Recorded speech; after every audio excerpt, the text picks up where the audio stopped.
were going to take what was the St. Michael's Orphanage and they were going to turn it into a community of like hundreds and hundreds of houses, and I just didn't want to see that happen. Little 10-year-old me. You're on the former Princeton Nurseries land in Allentown, New Jersey, Upper Freehold Township, Monmouth County. This part of Trenton, when I was a child, was known as Coalport. It was a very exciting area. There's a lot of trains, a lot of activity. So D&R Greenway preserves conservation lands that provide us with clean drinking water. We preserve wildlife habitats. We preserve farms for food. We preserve parks for people. We preserve places where people can walk on the land, where they can experience nature, and where people can renew and refresh. D&R Greenway helps landowners think about the choices for their land and helps them decide that they would like to preserve their land. And once they make that decision, we pull all the pieces together to help them get to the goal. Princeton Nurseries operated for nearly 100 years. Then in 1990, the economy took a tumble and the company never regained profitability. When the decision was made to sell the company, naturally the first consideration was what could we get for the land. Fields that were previously full of trees in nice neat rows would be full of houses in nice neat rows with paved roads and curbstones and sidewalks and storm sewers and stop signs. It's not something that any of us ever wanted to see. With 2,000 acres, if that were developed, it would have changed everything. I think there was a lot of relief across all of us in the family when the transaction was finally completed, and a good feeling that we had done the right thing by the land, taken care of it, preserved it. It had taken care of us for many, many years, and it was only right that we should do something to leave it in as good or better shape than when we found it.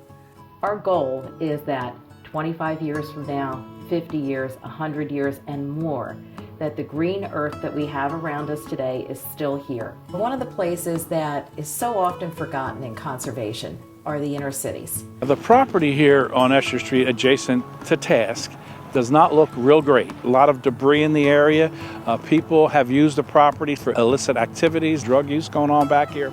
So the dream is to create a place that's going to grow fresh produce for people, maybe provide some job training, teach nutrition, perhaps even spin off some businesses for deliveries to local restaurants in the Trenton area.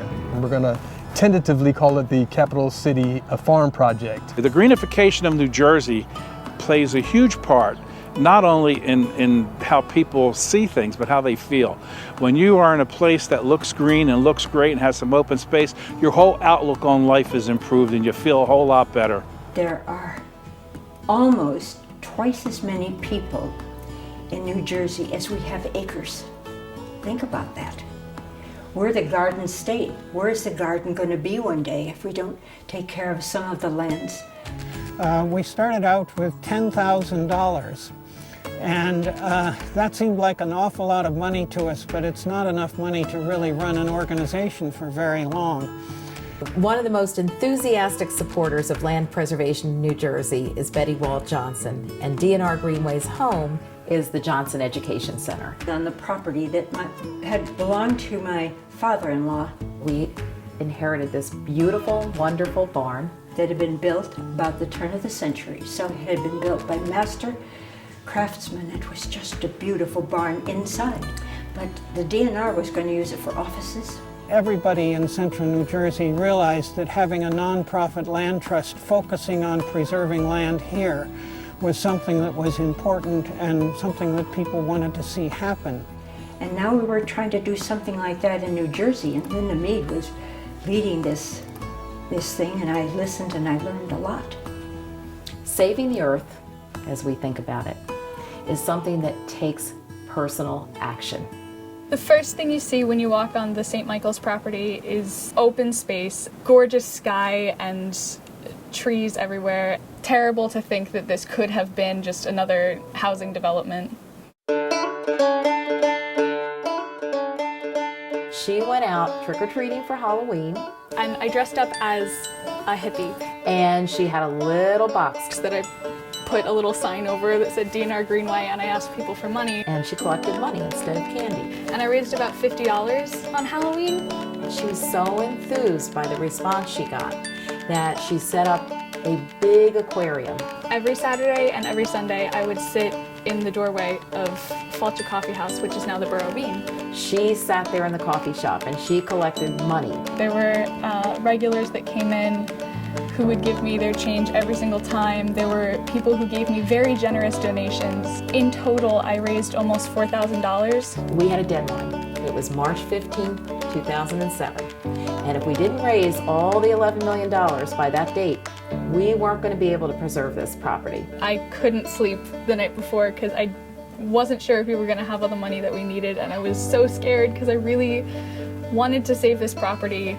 And her mom called me and said, Callie hasn't slept all night long.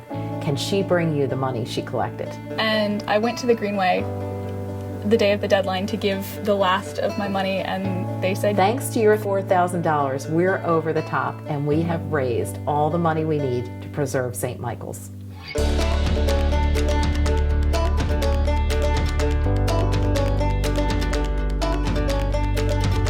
D&R Greenway has exceeded not only my dreams, but the dreams of the other people who joined me in founding it, in terms of how very successful it has been, preserving well over 15,000 acres of land in central New Jersey.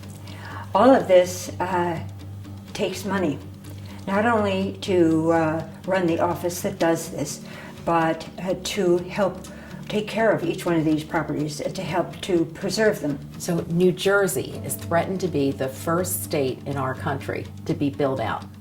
What that means is that every parcel of land that you see today that is green, that is open, will either be permanently preserved or completely developed 30 years from now. It's desperately important right now because, as you can see, if we have so many people for so many acres, we're going to be in trouble if we get more people. Well, we're in trouble right now. So let's try to save as much as we can. And so now is the time. And the choices we make right now are going to be critical.